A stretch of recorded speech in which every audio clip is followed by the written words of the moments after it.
Hello, everybody, and welcome to the Flight Podcast. My name is Jacob Shanker. No, I'm Andrew Thomas. Shut up and sit down.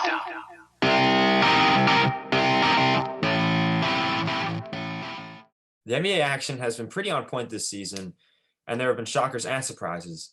Today, we're going to be going over those and some of the best NBA topics that have been going on. Starting off with the newest Big Three, super team Big Three, the Brooklyn Nets, with James Harden, Kevin Durant, and Kyrie. They lost their first game together, but I think this is going to be ridiculous. Yeah, I mean, it was actually a really crazy game. I mean, it went into double OT. As I mean, the Cavs somehow came out on top, beating the Nets, but it was just really in the end, um, just the clutchness of Colin Sexton. That's really what won the game because he was just a beast that entire game, getting It was on 40 fire. It points. was so Um, good. yeah, I mean, the Nets did everything they did. James Harden with a 20-point triple-double, Kyrie getting almost 40, KD almost getting a 40-point triple-double. So Well they done. pretty much did everything they could have done. The supporting cast did not as bad. I mean, the only player on the Nets I think that should have stepped up, and I feel like he'll step up more and more as the season progresses, is Joe Harris, because he is a really good player, but he did not do that well. He got a good amount of rebounds, but not that much points. Was not putting up that great shooting numbers either on a lot of minutes. So we could have seen him doing better in that aspect. But I mean, overall, it's going to be a lot of fun watching It them is. this season. And I might have been wrong. I will say it. I might have been wrong because we have never seen James Harden like this. I have, since the Rockets, the Thunder, James Harden has never played the way that he is playing. It's almost like it's a completely different person. He's doing what James Naismith wanted every NBA player to do: play as a team and not as Yeah. a player. And when James Harden was on the Rockets, he was playing as a player. He was playing for himself. Now you're seeing him create more space and create better options, not only for himself, but for the players around him, for KD, now Kyrie, DeAndre Jordan, Joe Harris, even, like I was saying. He's just doing it so much better all around, and it's showing out. Yeah. And let me just say it right now, DeAndre Jordan is so underrated, and he's been balling. Like the past two games, he had over 10 points, which is good for him. And he's shooting almost 80% from the field this season. 80. 80% is ridiculous. Yeah, I mean, That's I feel like he's always been an underrated player. yeah. Like even with Lob City, when he Obviously was the Clippers, then yeah. it was he didn't get as much recognition as he should have gotten. But I mean, yeah, overall he's just an incredible player, and we're obviously he's digressed Yeah. since Lob City, but he's still a great player, and he's Yeah. still helping the Nets It's fill evident. that center position. Yep. He's doing a good Yeah. job with that. The one thing that I think it's really going to come down to with the Nets, because their offense is so great that they really have to work on that overall to get it so good because they don't have much defense. And that's a problem. Yeah, Kyrie's not a good defender. James Harden is capable of being a good defender, but he's not playing defense. KD's always been a good defender. Joe He's Harris not is having terrible that on great of a season defense. this year. He's having fine in terms of He's what you well, want. he's doing fine compared to what he does, but he's Yeah. still a good defender Yeah. statistically. Yes. And DeAndre Jordan is doing pretty good on the blocking end, Yeah. defending the paint. Yeah. I mean, I think if they want to win the chip, because they 100% could win the chip. I think now watching them, if they can do more of this and just playing better overall, then they can 100% win the chip. They just need to be able to win it in the clutch and Yep. also to, Well, they have three ridiculously clutch players. yeah, but none of them were able to clutch out in this game. That's the Yeah. problem. I Yeah. mean, even in past games, we saw when it was just Kyrie and KD, they were not able to clutch up some games when Yep. they had opportunities to do it. Although KD missed one clutch shot, in my opinion, I was clutch, but he's been pretty damn clutch otherwise this Oh season. yeah, he has. I'm just saying, like, they need to be able to uh, just stay together as a team through the entire game, and really the main thing is picking up their defense, like I was saying before.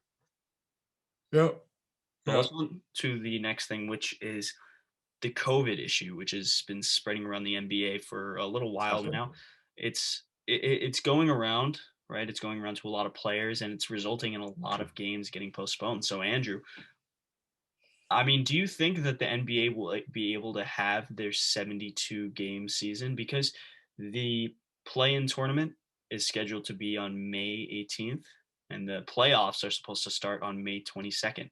So it's a couple months away. Each team has played just about 15 games at this point. Yep. So what do you think? Well, I think that it was a stretch for them to get 72 games in, and the only reason they did it was for money. The NBA just wants money. They lost a ton. They lost almost $1 billion, I think, in revenue from last season. Yeah, they They're did. just trying to get as much money as they can, and I applaud them for that. They're doing their best as a business, but I think that it was a bad idea to go for 72. It's too much. I think they should have pushed it to 60.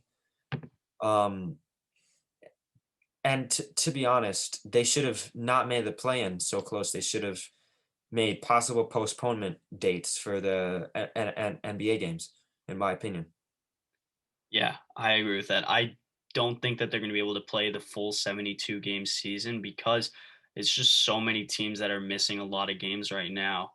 I mean, the Trailblazers have missed a couple games a lot right now. Jason Tatum has COVID. Yeah, the Grizzlies have missed it. A lot of players in the 76ers. The Yeah. Heat had to miss it a few games. In my opinion, I think they should just skip out on All-Star weekend. It's a massive tradition. It happened every year. I I'm think pretty sure that they it's are. huh? I think they might be. Well, that's good 'cause it's a massive risk to go from team to team.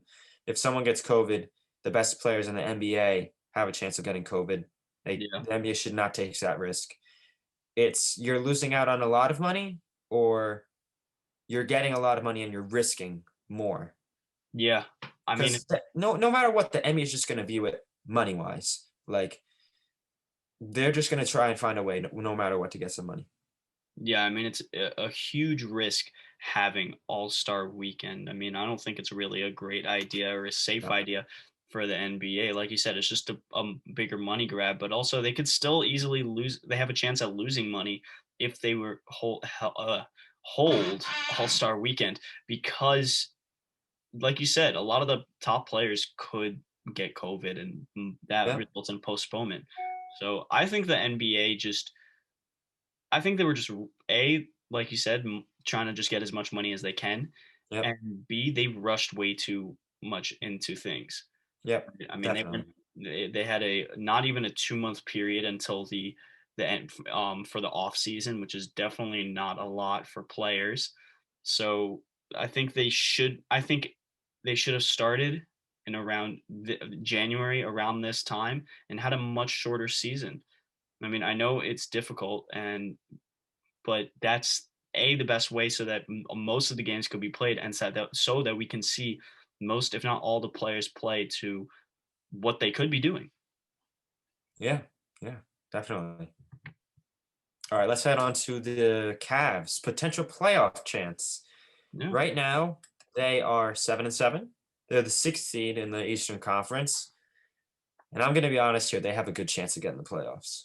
They do have a good chance. I never thought I would say it in a million years unless they got another franchise player, but you could be right. I mean, they're looking very good overall. The only thing that they need to worry about is keeping their players healthy since Darius Garland has been injured for a while now. And Yep, Colin Sexton just came back and I mean, he been was out on a for a tear. while, but he came back with a huge game like we were talking about against the Nets. Let me give you guys a reality check very quickly. Colin Sexton. Colin Sexton. He's averaging 27 points per game. 27. 27. 54% from the field and 50 from three. Colin Sexton is averaging 27 points. He's averaging more than Kyrie did on the Cavs. I mean, he's a beast. He's so good. I think he's going to be another top most improved player candidate because last year he was not very good. I did not think he was going to do well this season. I think personally, I think he was good last season. He averaged 21. He didn't do good at anything else, but he's always been pretty good Yeah. efficient. Yeah, but I think he could have done so much better since he was one of the top players on the Cavs. I mean, it was just really him and Yeah. Andre Drummond. Well, it's hard. It was tough, but Yeah, I but think that he had a good season last year, and he's a very good scorer. Like he's yeah, always been. He averaged 17 as a rookie.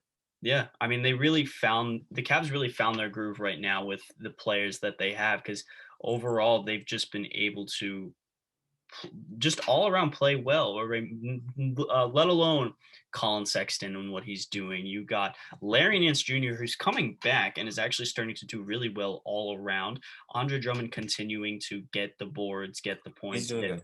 everything that he always does. Another player that's kind of showing out is Cedi Osman. I feel He's doing good. He's not a doing lot of good. people know Cedi Osman, and he's been on the Cavs for a while now, Yeah, and he has been doing good the last few games and filling been in for the balling. role for Darius Garland, and just really showing out. So, yeah, I mean, and they're role players. Taurean Prince, now they got Jared Allen, Damian Dotson. A lot of these guys are really starting to step up, and it's showing. So, I think they do have a good chance of making the playoffs. They definitely do. They definitely do. Especially in the weak Eastern Conference. Yeah. Now let's go on to Trae Young. This I'm a is a bit negative. surprised about what his season has been. What have your thoughts been, Andrew? Well, when you look at his averages initially, 24 points, 9 assists, you think, oh, that's pretty good. Then you move on to percentages, 39% and 29 from 3. 44 from 2. 44 from 2 is terrible. 44 from 2 is historically bad. That is terrible. And I don't want to get too much into statistics, but he's also averaging 10 free throws a game. He's making 9. You He's take away leading his in free points, throws. you take away his free throws, that's 15 points per game. He's leading in free throws and drawing fouls. Um, in terms of all players, I think he draws about 7 fouls. What's pretty surprising is at the beginning of the season, he was actually doing really well. He was one of the leaders in assists and in points in Yep. the entire NBA. I mean, he's still one of the top leaders in assists, which is really good, but not as much in points. Nope. Um, but His efficiency's terrible. yeah, a while back when the Hawks played the Nets, Steve Nash, who's the head coach of the Nets, he was saying he was witnessing how Trae Young was playing the game, which is drawing fouls and trying to get to the He's line. hacking the system, basically. Yeah, which is not something that's not how you play basketball. That's not what basketball is. And somehow since that game, he's fallen off. He's been since that game he's averaged around 17 20 points. So it has not been good. I don't think he'll be an all-star this year, which really surprises me because coming from last year, it's a huge fall off, like huge. Yep. And he has potential to be a top player in the NBA. I mean, I feel like this season there was just a lot of players that have really let me down, and Trae Young's not one of the only ones. I mean, Luka Doncic has been doing really well, and I got to commend him for it. But I think he could have been. But it is it's somewhat of a letdown for Luka. It is. I mean, A I feel little like bit. a He lot. could be doing better. Exactly. He could be doing better. And a lot of people, including both of us, we had him being as the MVP frontrunner. So it's really surprising to see both of these young guys kind of falling off, but more so on Trae Young's end. Yep. Luka just a little bit, not too much. No, yeah, Luka just a little bit, but Trae Young, it's huge. I mean, going from being an all-star, a top point guard, to not being an all-star anymore. And I mean, I think the Hawks will still have a good chance to make the playoffs. It's really going to depend on how Trae Young can lead this team. Yep. They have a great offense, horrible defense. Probably Absolutely. one of the worst in the league. Yeah, yeah. It's just It's got just stop drawing the fouls, Trae Young. Just play the game. exactly. Let's go on to the top rookie of the year candidates. And this one is boggling me a little bit. I still don't really know, to be honest, but I'll let I you go gotta first on say, this one.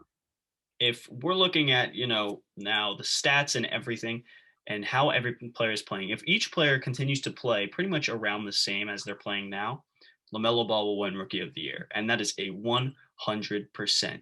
He's leading. He's second in points. He's first in rebounds, first in assists, and first in steals. Yep. He was at one point, and he's also getting a good amount of blocks for being a guard. He was at one point in top 10, but obviously he's fallen Well, off. he is 6'8" Yeah, or but 6'7". I think it's 6'8". yeah, around that. But he has 100% been the reason for the Hornets' success. I mean, it's not enough success, I don't think, to get them to the playoffs, but it's still better than last year and better what most people expected. Um, LaMelo Ball has just had such a great impact on the Hornets, and he's going to have a bright future. I think he could probably Yep. be the best player from that draft class.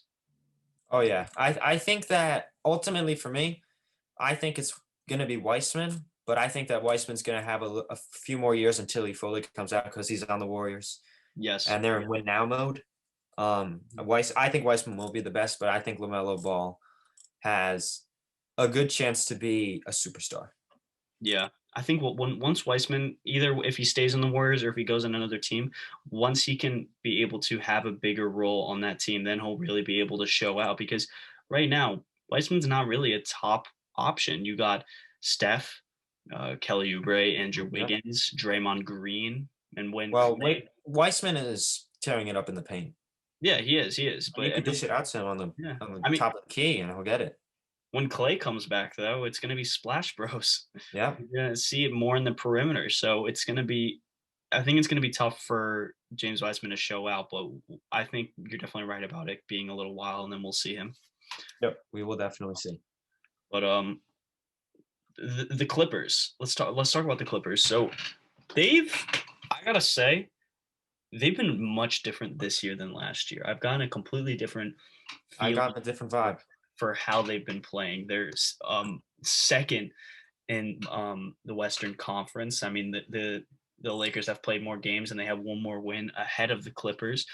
But I mean, Kawhi Leonard and Paul George have been doing really well overall. They have Um, like really well. Paul George has actually been surprising me a lot because he's been just doing great all around. Kawhi didn't surprise me. I knew he was going to do as well as he's done, and he's continuing to do that. I mean, overall, everything else has been pretty good. I mean, the role players, I feel like if anything, if there's something that needs to change with this team, it's just the role players being needing Yep. to step up. I mean, I feel like the Tyronn Lue, who's the head coach of the Clippers, I think he's coaching this team very well, better than Doc Rivers is, because they're playing better team basketball. They're getting the ball Yep. open more and getting it to the right player, which I mean, in this case, it's mostly the right players are Kawhi and Paul George. They've That's both who been they're doing mostly, great. that's mostly who they're getting the ball to, and it shows. I mean, they're both balling out, and they're both one of the top players in the league. Yep. They're both averaging almost the same numbers: 25, over 50% from field, over 45% from three, 5 rebounds, around 5 to 6 assists, and they both. Let's be honest, they're both really good perimeter defenders, like really good. They're one of the best in the league. Yep. I think it's the best perimeter guarding duo. Absolutely. I think, yeah, Kawhi, Paul George, and Ben Simmons. I think those are probably the top three guys in perimeter defense in the league right now. And well, in Maybe my Drew opinion, Holiday. maybe Jimmy Butler over Ben Simmons, but Oh yeah, Jimmy. Jimmy's really good. Yeah, but yeah, you could probably put Ben Simmons on there. Mm-hmm. So let's head on to a little bit of a sad topic: the Raptors' chances at the playoffs. Not good. Yeah, this is completely different than the Cavs' playoff chances. Absolutely. The Raptors need to start doing good now if they want to make the playoffs. They have a good team, but it's not looking good for them. No, they're 5-9 right now. They're 13th in the Eastern Conference. In the East. Yeah, which is, I mean, the East is much easier than the West. I mean, Much. it has gotten a bit harder than what it has been the past couple of years, but still, I mean, I knew that the Raptors were going to fall off a bit since they did lose Serge Ibaka and Marc Gasol, but I didn't expect it to be this much. No, I mean, definitely not. they're really just not playing like well, just overall. Kyle Lowry has been fine. Well, I think he's been pretty good. I mean, he's been inconsistent. That's the problem. He needs to be able to play consistently good. Fred VanVleet, I will say, has been pretty good. Pascal Siakam's been fine. We've seen some other players like begin to step up more now because they have a bigger role, like OG Anunoby. We've seen him play more, like we saw him play more last year, but they really do not have anybody at that big man position, which is gonna hurt them. And I don't think they'll make the playoffs this year. I don't think so. I think that they'll end up getting pretty good, a decent seed for the losers. Maybe they'll even have a chance to play in, but I don't think so. I think they may have a good chance to get a good spot at the draft lottery. That's what's best looking for them. Oh, you just did them dirty. It's reality. The if you want to either make the playoffs or even just make a what's it called? Just make the playoffs or make a good run in the playoffs. You want to have a good balance of pretty much everything. And one of the main things that you need in a team is a big man, and they do not have that. No, they don't. It's yeah. And the last topic that we want to talk about is Zach Lavine. Do you want to explain how good Zach Lavine has been this year, Andrew?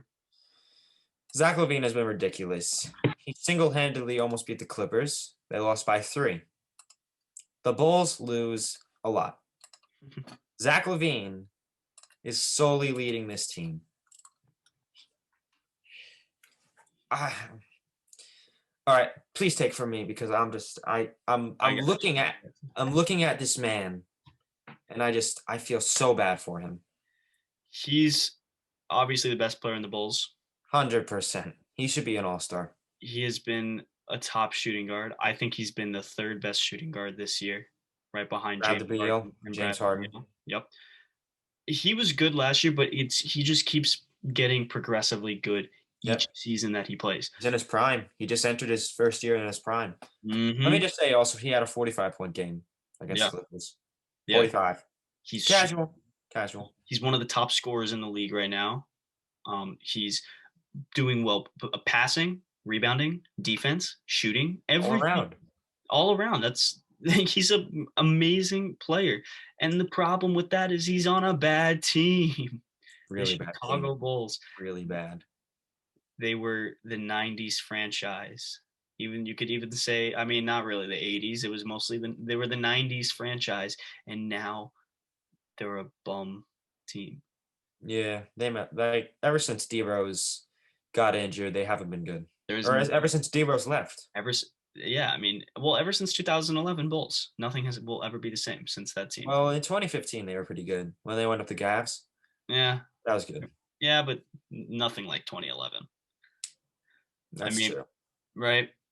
Just overall, Zach Lavine is pretty much just trying to carry this team so hard. Lauri Markkanen has fallen off completely from his early years in his career. Well, yeah, but he also had an injury, so we got to give him some more time. He's been averaging 19 and 7 rebounds, and he's efficient this season. Yeah, I think Zach Lavine. The Bulls really, if they want to even just make the playoffs, they really just need to get a good player to another star with Zach Lavine. I feel like if they get another star, they will make the playoffs. Because they don't have they're fine team overall. But if they got Andre Drummond, I think that they make the playoffs. Yes. They need a better center. Wendell Carter Jr. is just not enough. No way. But what team do you think would be the best fit if Zach Lavine were not on the Bulls? It's easy for me. It's the Magic. Mm-hmm. Magic needed a guard for a long time. They can have Cole Anthony at the point, Zach Lavine at the 2. This is 100% the best. He'll have the ball in his hands. They're already a playoff team. They get a lot better with Zach Lavine. That's my pick. That's a good team. The Magic do. They do have Evan Fournier, but he's in a little all over the place. But Zach Lavine would definitely help this franchise. And honestly, they would be a top team in the East because you got, like you said, Cole Anthony. Now you're gonna get you're still gonna have Evan Fournier. Still have Evan Fournier on that team. Zach Lavine, Vucevic, who's a top player. Aaron Gordon, he's an all-star. Aaron Gordon, who's been showing out again. So you got a great team. And even when Jonathan Isaac comes back. He's Great defender. Great yeah, defender. he's an excellent player, one of the best defenders in the league. So you really have a team with that. So yeah, I'll say the Magic are really good. I mean, another team that I think probably would do well with them is the Grizzlies. Yeah. Because the Grizzlies just need one more player. They just They need would have one more such an player. athletic backcourt. Zach Lavine and Ja Morant. Oh my god, it would be one of the most athletic. I mean, 100%. they really just need that one more play, that one more final piece to help get that team, to secure them with a playoff berth, and to just continue to have a better future. Because now you're gonna have John Morant, Zach Lavine, Jaren Jackson Jr., Jonas Valanciunas. That'll be nice. That'll be Yeah, nice. that would be very good. Brandon Clark. So it would be a great team overall. It would, definitely. That's all for today, everyone. Feel free to comment down below what your thoughts were on the NBA topics we talked about. Tune in to the next episode on Monday. See you guys next time. Peace.